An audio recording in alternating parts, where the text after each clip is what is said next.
Good morning. I was driving into today in the rain, and I was thinking about that old Fred Astaire, Ginger Rogers song, "Isn't it a lovely day to be caught in the rain?" Does anybody else know that song? It was my backup if my wedding day was rainy. You were going on your way, now you've got to remain, which I thought was good because, here you are.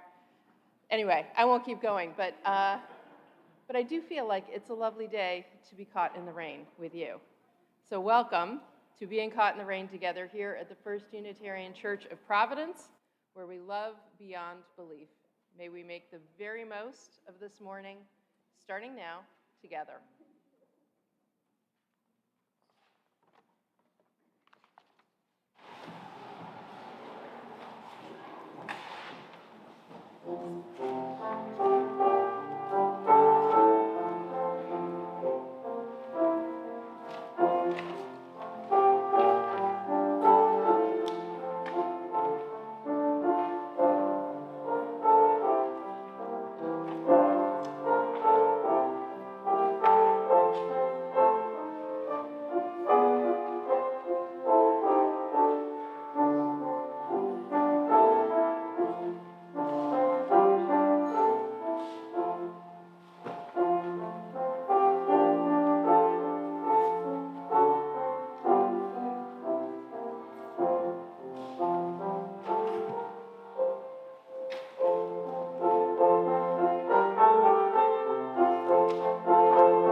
And now let's take a minute or two to greet each other, to warmly welcome everyone to this space and this time. Longtime friends, new folks here for the very first time, people we're not sure if we've seen them before or not. Let's make sure no one goes ungreeted, unwelcome this morning.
And before we settle back in, can we, as always, turn around, wave to all the folks who are watching from home, near and far.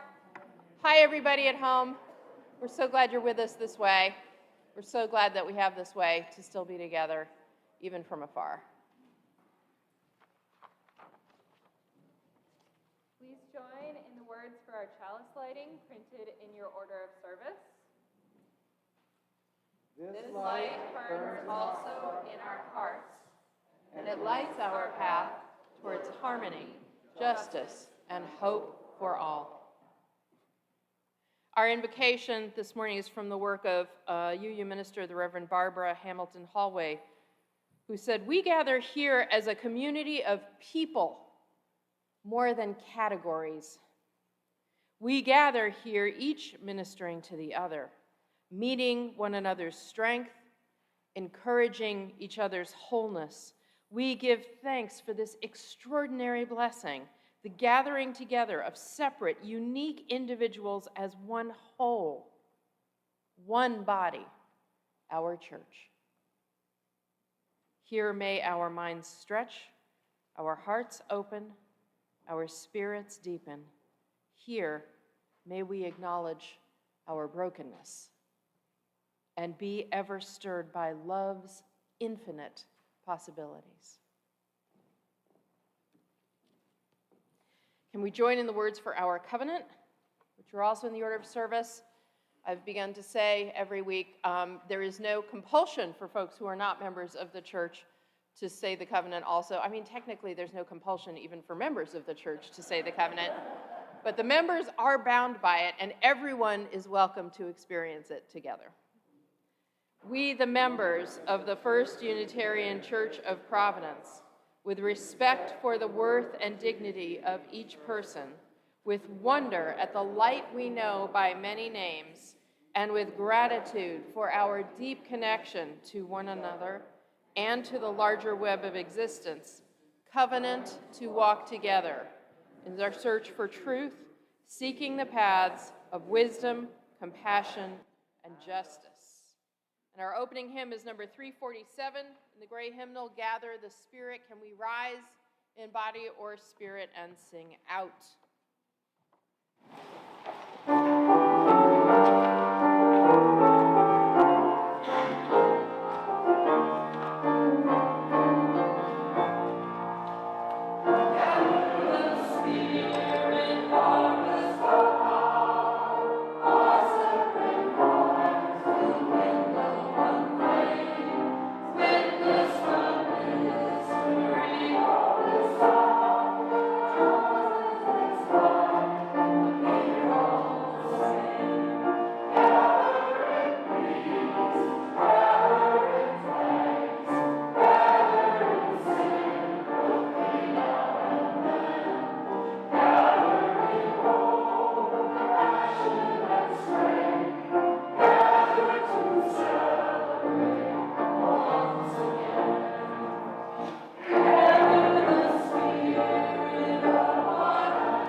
Today's reading is an excerpt from Listening for God by Reverend Dr. Renita J. Weems, contemporary American Black womanist theologian and preacher.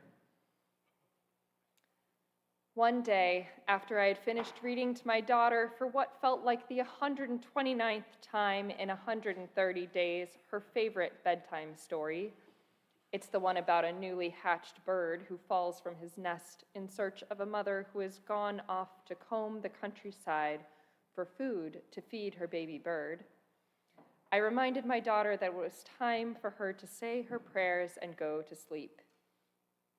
She lay quiet with her thumb in her mouth and stared intently into my face, interpreting her silence as yet another tactic devised by the ingenious mind of a toddler to outwit her mother and get Mommy to postpone turning off the lights for 15 more minutes. I stiffened to show my authority. "Come on, Savannah, let's say our prayers and go to sleep," I said, closing the book and resting it on her nightstand. "I prayed already, Mommy." She snatched the book from the nightstand and pretended to read it. She avoided my eyes and stared intently down at the pages. The book was upside down in her hands. With mock indignation, I removed the book gently from her clutch and, holding her sheets up, motioned for her to slide down underneath. "When did you pray, Savannah?" I asked. "I prayed to the quiet, Mommy," she said, sliding down in the sheets. "Oh?" I replied skeptically. She turned her back to me, and before putting her thumb in her mouth, she said, "When you were turning the pages, Mommy, I was praying to the quiet." I didn't demand that my daughter pray twice that evening. Learning to pray to the quiet while pages are turning and life is transitioning and the story muddles along would be talent enough to get her through decades of darkness. Besides, just because I didn't hear her pray didn't mean that God didn't hear her pray.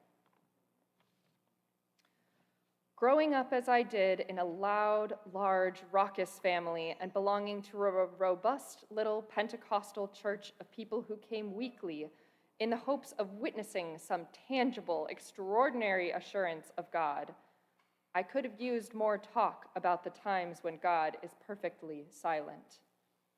Given the emphasis we placed on public, visible, supernatural signs of visitations from the holy that manifested themselves in the form of speaking tongues, ecstatic worship, feverish dance, romping, singing, or an unquenchable flow of tears, the inference was that the more desperate the need, the more spectacular would be God's response.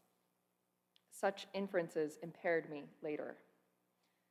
There was hardly any talk in my church about the sanctity of inarticulable prayers, and I don't believe anyone would have been courageous enough or honest enough to admit that sometimes the closest we can come to praying is simply staring into space. Nor do I recall any talk about the possibility of God failing to respond to our outcries. What use would such a God be to oppressed people?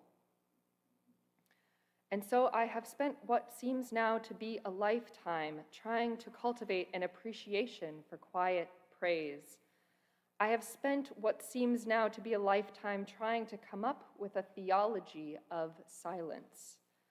I have spent a decade now trying not to feel compelled to fill the silence as the pages turned. There is, in silence, music to be heard, I am told. For every note chosen, there are others not played, another sound, another melody, another message that waits to be heard. Trust the quiet to bear your prayers, I tell myself. I've spent a lifetime addicted to noise, and now that I'm smack in the midst of a long, still quiet, where I'm no longer sure how to recognize God's voice, I am terrified. Pray to the quiet, my daughter teaches me. Stick my thumb in my mouth as she does and pray to the quiet.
Good morning, everyone.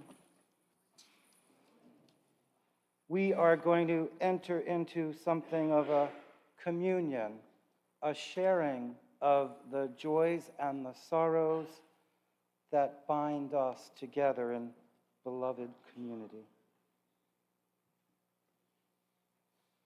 A candle of sorrow for the loss of Sue Meyer. She was a pillar of love in this congregation. A candle of sadness and a wish for peace for Phyllis Cole and her family upon the death of Bob Cole early this morning. A candle of healing and hope for a speedy recovery for Robert O. Jones, our friend usually sitting right over there, who had partial hip replacement after a fall earlier this week and is now in rehab. An interesting candle of joy and surprise for me. Ellen and Charlie Cormier, sitting right over there, were members of my very first congregation when I was just a little bitty minister. They're here with their service dog, Maggie, longtime UUs. So glad to be here today. We knew Roger many years ago, and we're happy to be closing on a house in Johnston soon. Welcome, both of you. From Lisa Maloney, a candle of remembrance for my Aunt Marianne, who lived her life with a lovely sense of humor and a wonderful sense of adventure. We will miss her. A candle of gratitude for all who attended our plant-based potluck sponsored by the Green Team. This was just Friday night. There was a lot of delicious food, and the volunteer crew that set up and cleaned up was fabulous. Super thank yous to all of you.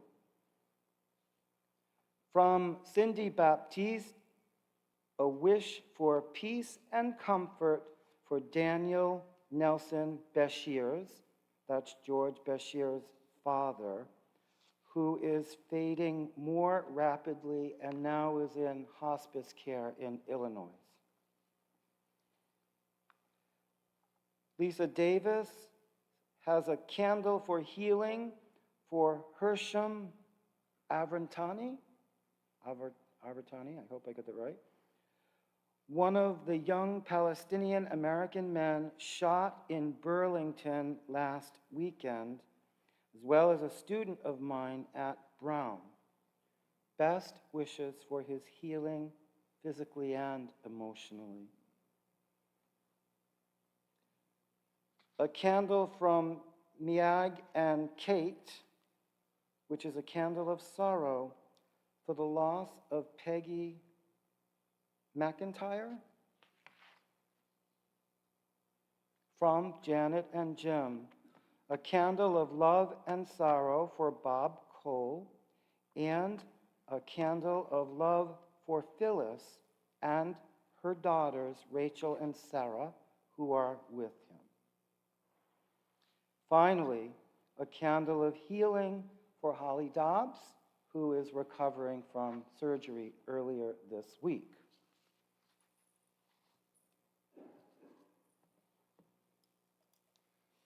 Let us gather our hearts and minds for prayer and meditation. After I offer the words of this meditation, I invite you to remember anyone you may have lost this year. At the end of the spoken meditation, we'll stand in silence or raise your hand so we can together remember these people. To begin, bring yourself to the moment. Find your breath. Let yourselves feel exactly where you are. Take a deep breath with me.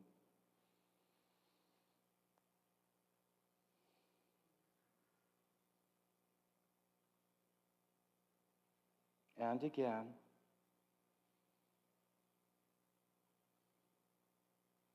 And one more.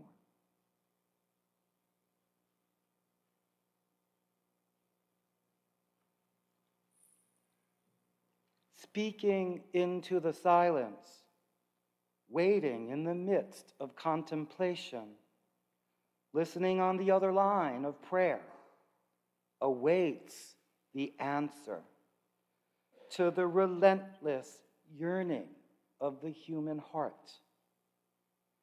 Do not come seeking secret knowledge. Do not expect holy visions or to become enlightened or to transcend physical reality. Just pray into the quiet, simply desiring and longing for communion with the divine, for experiencing love and mercy directly, which we, in turn, may share with the world. Amen.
I don't know about you, but many of my own spiritual reflections are simply questions.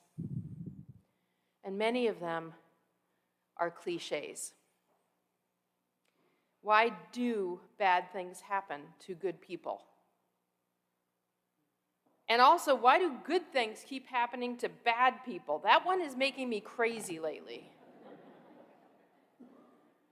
It twists me up so hard. What, if anything, redeems evil?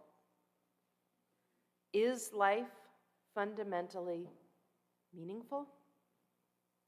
If yes, how so?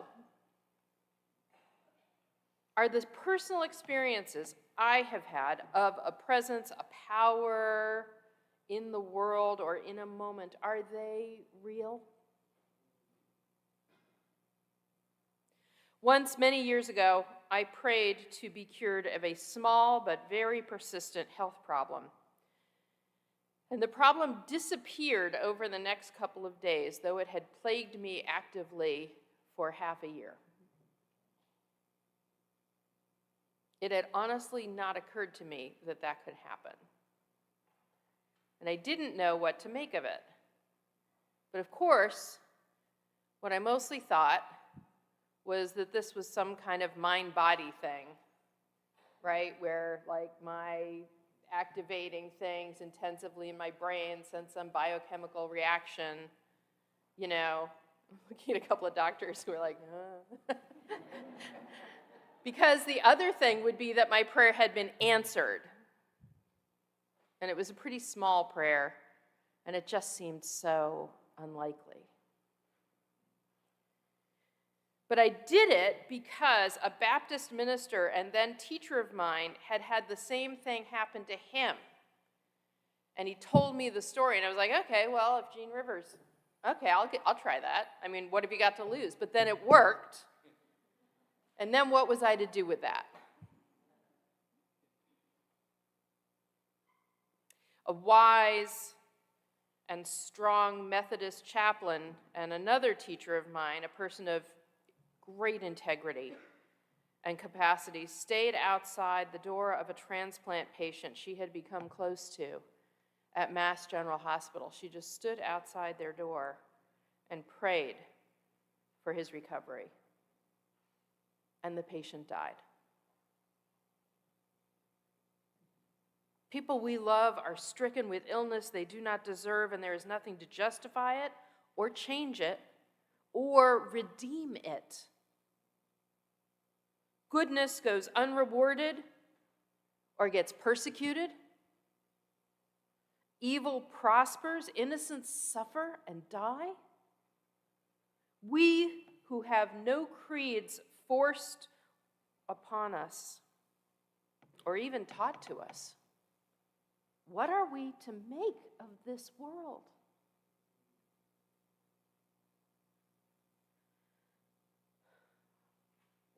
Times of struggle are inherently religious.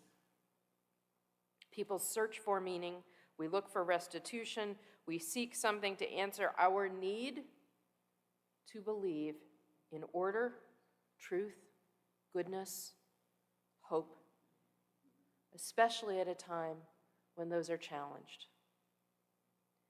And Unitarian Universalists do this the same as everybody else. We lament senselessness, we seek reasons and understanding, and we look within ourselves and our faith for a context that will help us reason and understand, endure, and keep living into all that we hold sacred.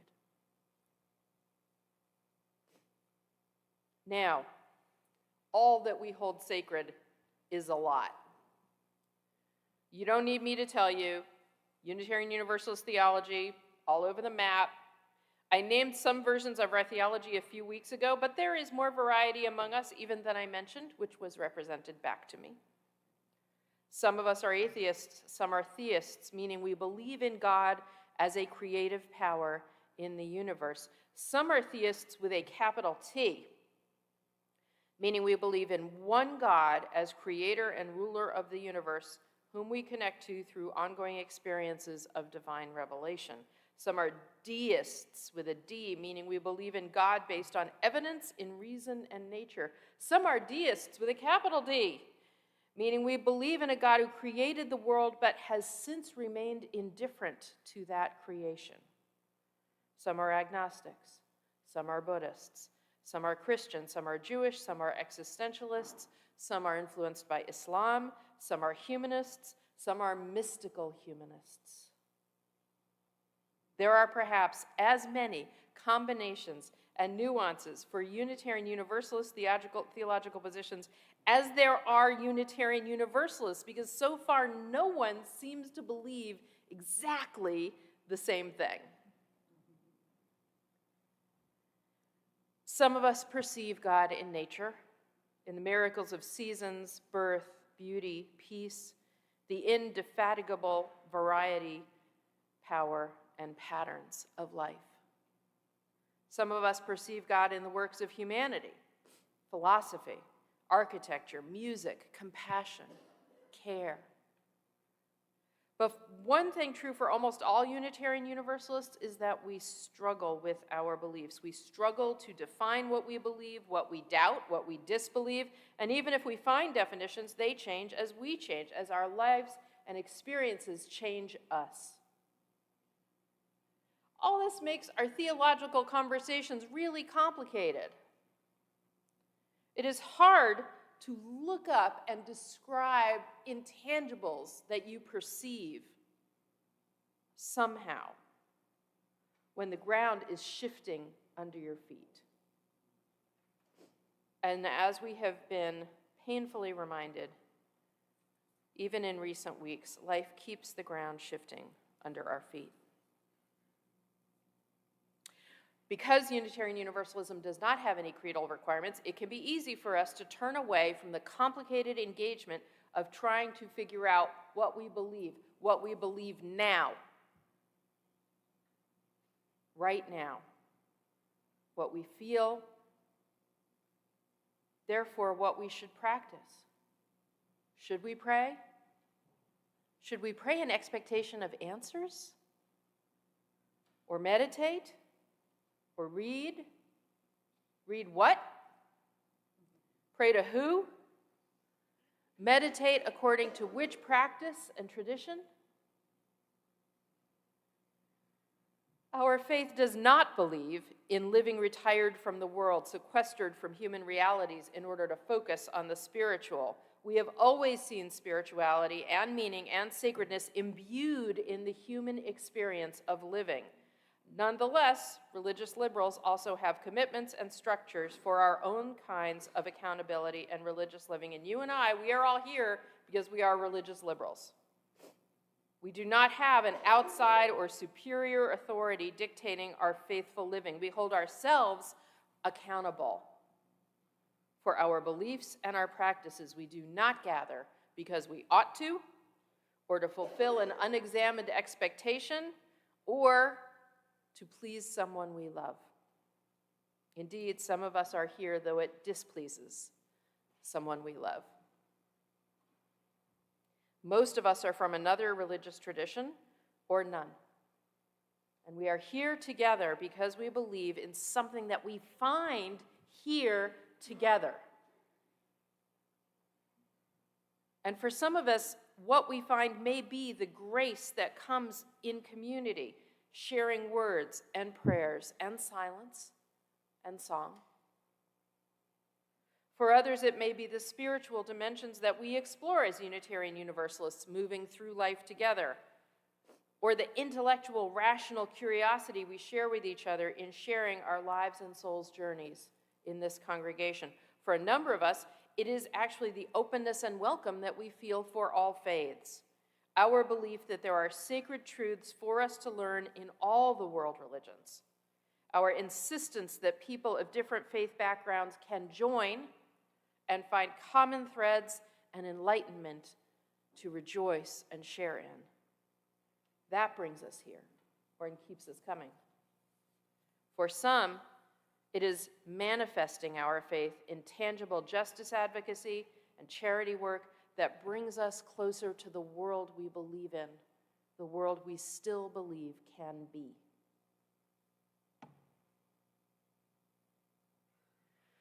Regardless of what brings us or keeps us, we are responsible for our beliefs and practices, both the secular and the sacred. The secular we attend to pretty regularly. My gosh, it is almost impossible these days to live without, honestly, too much attention to the secular.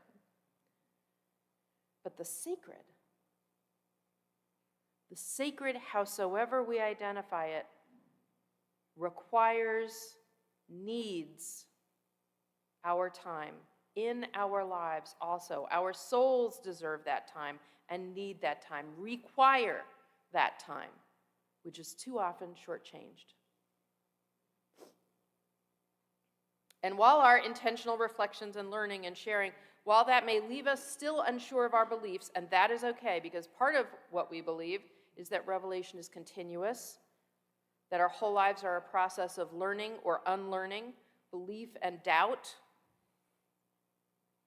What we cannot give up on is spiritual reflection, learning, paying attention. Because when we overlook those parts of progressive faith, they are both responsibilities and gifts that keep on giving. We shortchange ourselves, we shortchange our families, we shortchange each other, and our world and the sacred, howsoever we perceive the sacred. Whatever is inspiring to us, transcendent, divine.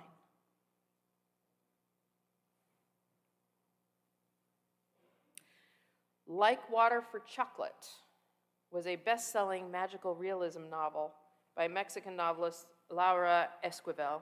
It was first published in Mexico in 1989 and then in the US in 1992. And it is about the life and suffering of a family, and in particular, one woman whose pain and passion manifest themselves in extraordinary ways through her cooking. And she is the one in the book who says, and I am not a Spanish speaker, so forgive me, but she says, "Estoy como agua para chocolate." I am like water for chocolate. The phrase "like water for chocolate" is a Spanish language idiom, because in some places, hot chocolate is made not with milk, but with water, and chocolate will only melt when water reaches the boiling point. So it's sort of akin to how we talk about someone being boiling mad. But it doesn't just refer to anger.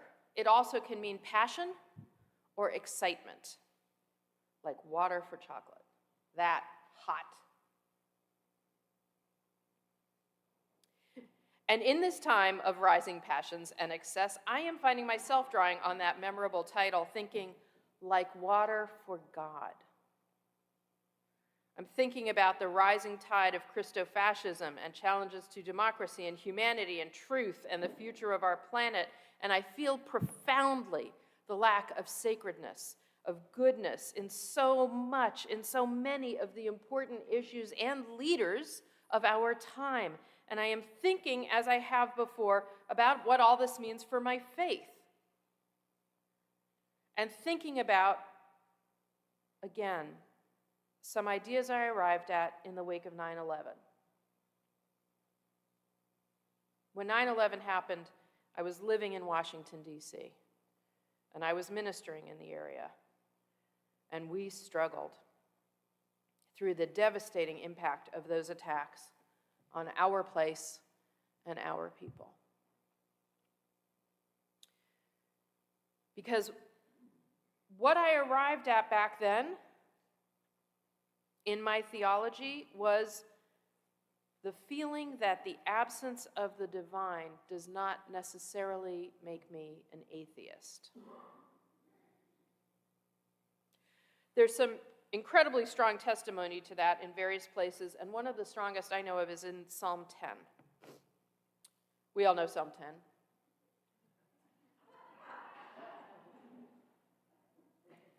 Yeah, I never learned the Psalms growing up Unitarian Universalist at all. Psalm 10 is where the psalmist writes with passionate despair of the abandonment he feels from God, while believing that God still exists and may be challenged, even summoned, to engage.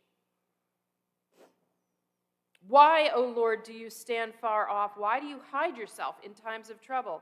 In arrogance, the wicked persecute the poor. Let them be caught in the schemes they have devised.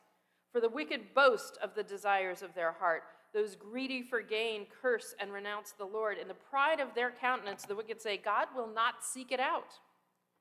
All their thoughts are, there is no God. Their ways prosper at all times. Your judgments are on high, out of their sight. As for their foes, they scoff at them. They think in their heart, we shall not be moved. Throughout all generations, we shall not meet adversity. Their mouths are filled with cursing and deceit and oppression. Under their tongues are mischief and iniquity. They sit in ambush in villages, in hiding places. They murder the innocent. They stoop, they crouch, and the helpless fall by their might. They think in their heart, God has forgotten. He has hidden his face. He will never see it. Rise up, O Lord. O God, lift up your hand. Do not forget the oppressed. Why do the wicked renounce God and say in their hearts, you will not call us to account? But you do see. Indeed, you note the trouble and grief that you may take it into your hands. The helpless commit themselves to you. You have been the helper of the orphan. O Lord, you will hear the desire of the meek. You will strengthen their heart. You will incline your ear to do justice for the orphan and the oppressed, so that those from the earth may strike terror no more.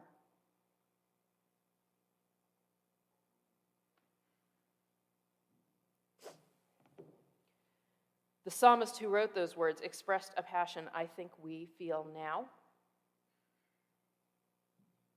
His beliefs and his theism are not elements we can all too all subscribe to ourselves. But I am sharing it this morning because it does remind us that perceiving the absence of God may make you an atheist, but it also may not. It may make you an all the more urgent theist.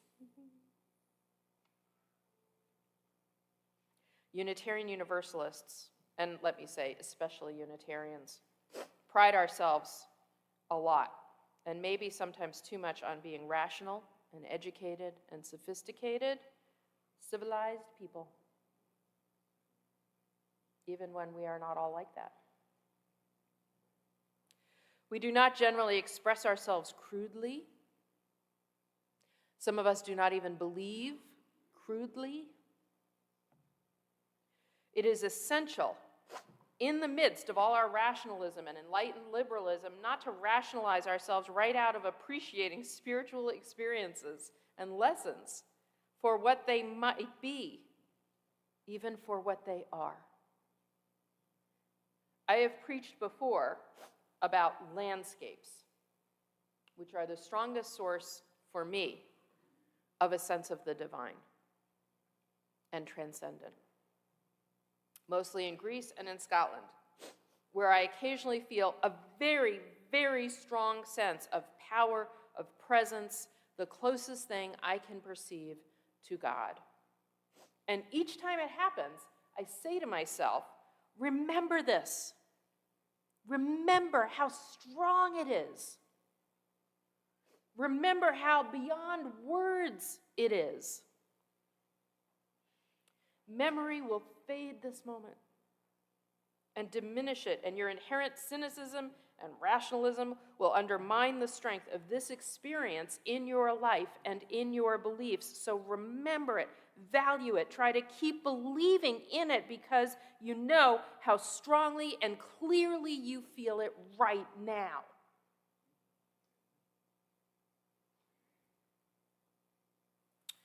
And part of the reason that I return to these sacred, inspiring, healing landscapes so often is that my memory does fade. And it does diminish. And those moments and my inherent cynicism and rationalism, which will never believe that my health issue was resolved because I prayed about it and somebody answered. My inherent cynicism and rationalism do undermine the strength even of the experiences I do believe in that moment in my life. I remember how I felt about them then. I know it in my head that that was how it seemed, but I don't feel those feelings anymore. And the power of those experiences declines over time and leaves me empty.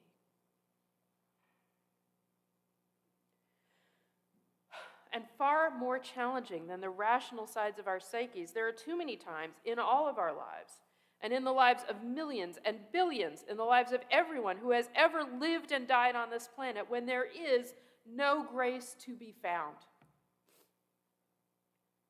No lesson, or even if a lesson, not one worth the suffering or loss required for the lesson.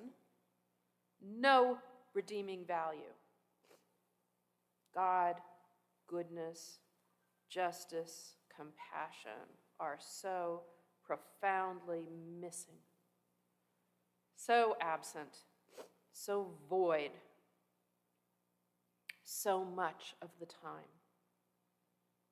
The spaces in our lives empty of grace or salvation or justice or succor echo like a gong. They are so empty. Existential pragmatism is the only relief, such as it is, generated by such loneliness of the soul and harsh experience in life. So reflecting on this and lamenting it in my mind, starting with 9/11, I realized that even this, the ebb and flow of my sense of grace or God or divinity or power in the world, is still a kind of theology, a simile theology, like water for God. Because for me, the divine, if and as it exists, is like water. It takes different shapes in different circumstances. Sometimes it comes in torrents. Sometimes there is a drought. Sometimes it comes in tiny drops. Sometimes it sits calm and still in a quiet place. Sometimes it roars like the sea in a storm. Sometimes it comes in waves. Sometimes I pray for it. Sometimes I take it for granted. It can take different shapes within the various containing spaces that exist for it on our planet. It has no essential form or type. Sometimes we think we see it, but it's a mirage, like a pool shimmering in a desert. Sometimes it comes in a form I cannot accept. Sometimes it's boiling, and sometimes it's frozen, and sometimes it can save me, and sometimes it could kill me. Sometimes it is not there when I am thirsty for it, even dying for it, and sometimes there is so much I feel like I could drown if I'm not careful. And I know some people are drawn to it, to water, to the divine. Want to make it the basis for their lives and lifestyles, and some people do not see any appeal and prefer to ground their lives far from it where other elements beckon. It is the power for life or death, and we can use it and appreciate it, underestimate it or overestimate it, honor it or ignore it in a million different ways. Water, God.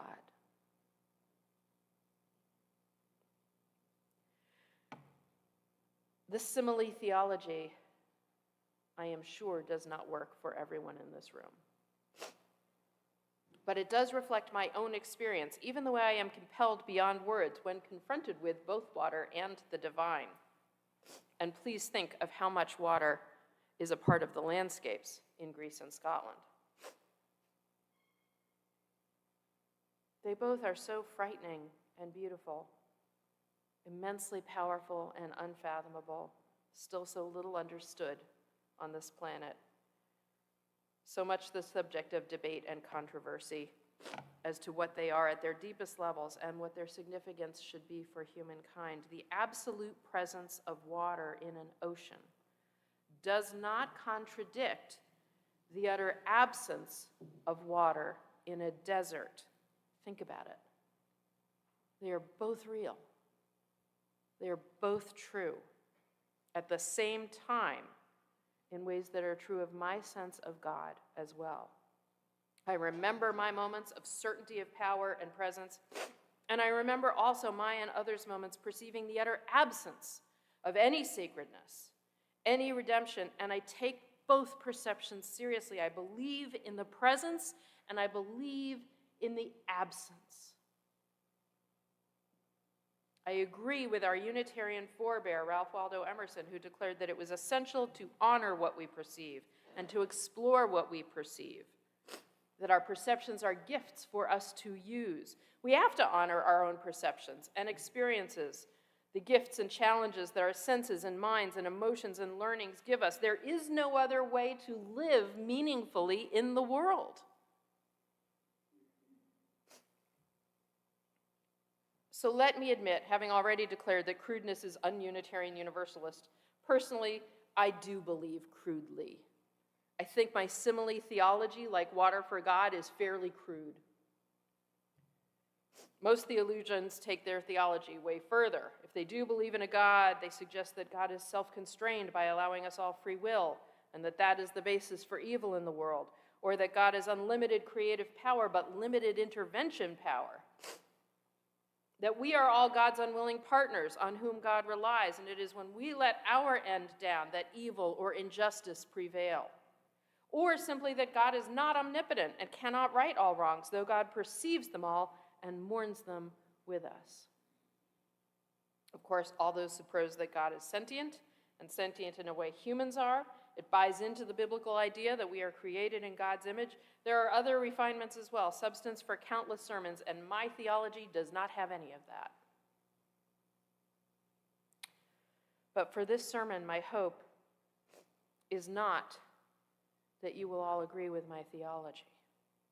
My hope is that whether or not the idea of the divine being in some ways like water helps you define your own theological position, perhaps even in opposition to every single one I have mentioned today, my hope is that we can embrace the idea of our all being bound by our faith to honor and explore our spirituality, your spirituality in real ways. For anyone, from humanist to devout creedal believer, it is important to reflect on our spiritual enlightening and uplifting experiences and the ideas of life seriously, and to think about their application in your own lives, even though our lives and ourselves change, and especially when definitions and manifestations of faith all around us are drastic and changing. Human beings, we have such incredible limitations and such incredible gifts. We may not always believe what we experience, and we may not always experience what we believe. But working to reconcile what we understand, what we experience, what we believe, what we know, and what we feel is some of the highest work of living and some of the richest legacy we leave to those we love and share life with. It keeps us humble, and it keeps us honest. It keeps us engaged. It keeps us hopeful. It keeps us strong. It makes us better at anything we do. It is one of humanity's greatest capacities. This has all the power of any blessing to be used for good or evil or for nothing. May we remember our responsibility to use this capacity for spirituality and reflection and apply it in our living and use it for good. Amen.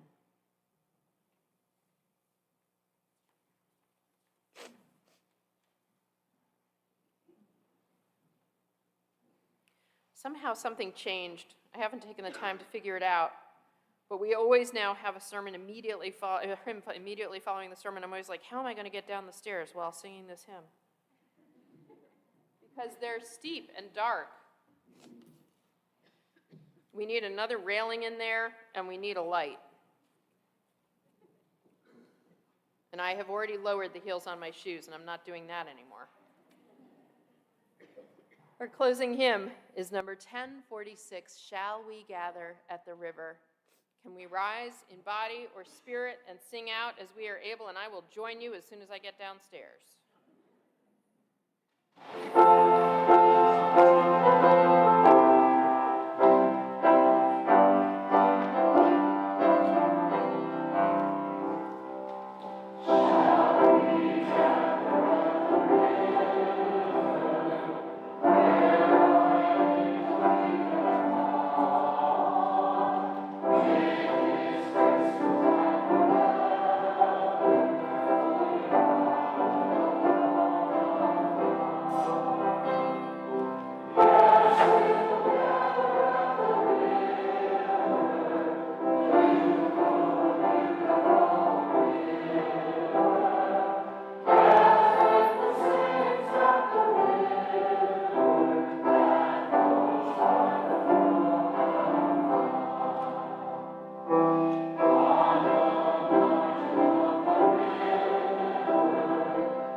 our time to practice generosity, to offer what we can out of our pockets or our checkbooks or off of our phones. There are so many ways to give to the life and the work of this beloved community, and our weekly practice of generosity is good for us and essential for the life of this work and church.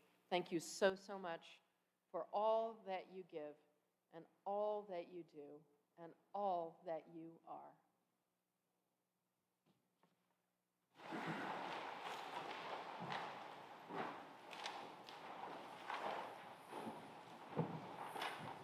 While the choir is gathering, I want you to know that we need your help with this song. And the music and words are inserted in your order of service. But we're going to give you a chance to practice, okay? You're going to sing when I turn around and tell you to. And when I turn back to them, you stop, okay? It's simple. Sometimes you sing, sometimes you don't, so pay attention. First, we're going to do one verse with you. Please look in your order of service. And we're going to sing part of this so that you get the tune. And then you'll know what to do when it's your turn, okay? Vicky, help me out, please. 1, 2, 3. Though I am small, my God, my all, you work great things in me. And your mercy lasts from the depths of the past to the end of the age to be. Your very name was about to shake, and to those who would for you yearn. You will show your might, put the strong to fight, for the world is about to turn. That's your melody when it happens, okay? It's Irish, which means dig in, sing loud. Don't care if it's right or wrong, just sing, okay? Into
Among the many ways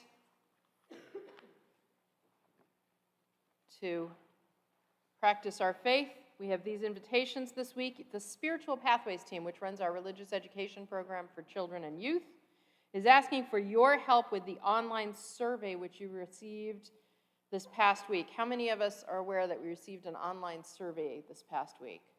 Okay, that's decent. A third to a half-ish. You received an online survey this week. Everybody got it in their email. By completing this survey, you will help the Spiritual Pathways team, which is guiding and renewing its program for children and youth. So that's, the future of the church and the world, that's all. You will help the Spiritual Pathways team serve you better, and we urge everyone to give your insight into future activities for this program. In their quest to foster deeper and more meaningful connections within our church family, they are turning to the church family for inspiration. Your ideas are not just welcome, they are the heartbeat of our community. This is what they wrote for all of you. Because you play a pivotal role in shaping the future of our shared experiences, we hope you will let your voice be the guiding light towards creating moments that bind us together more strongly. Thank you for being a vital part of this vibrant community and for helping us make it even more special. Together, we can build connections that last a lifetime. Go look at your email, find the link to the survey. It's very short, and there was a lot of work on refining it. There's nothing wasted, there's no fat in there, and it won't take a long time. I think like 5-7 minutes max. Please go find it. Please fill it out as soon as you can. Speaking of the ways that spiritual reflection needs to inform our living and our attending to the sacred as well as the secular in our lives. With all the holiday activities coming up, please pay particular attention to the news in the first 2 times so you don't miss anything. There is so much going on. A few things to remember are that poinsettia orders are due today. Everybody's got this in their order of service, so please fill it out. And it doesn't actually say who you're supposed to give it to. Jen, should go to ushers? Can I ask ushers to stand at the door and take these, and then we'll put them in Nancy's office? Is that okay? Okay.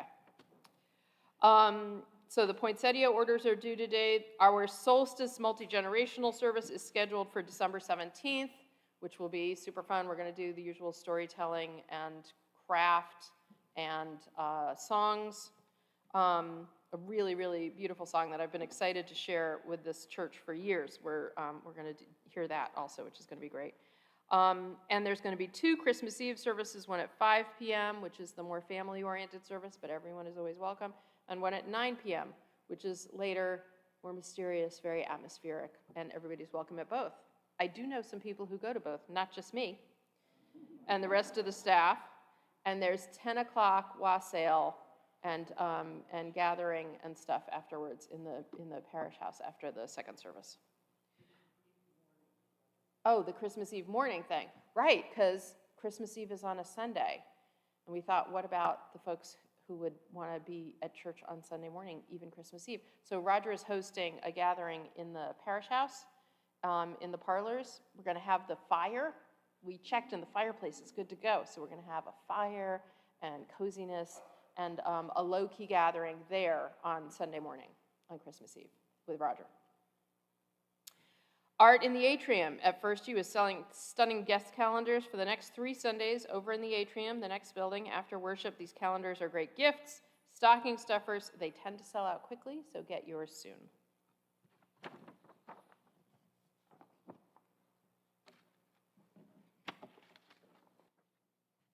Now we have our sung benediction.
Join me in the words for our chalice extinguishing. We carry the flame of peace and love and hope until we meet again.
We all join in our closing song.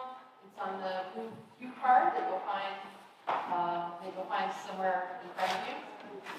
And we're doing,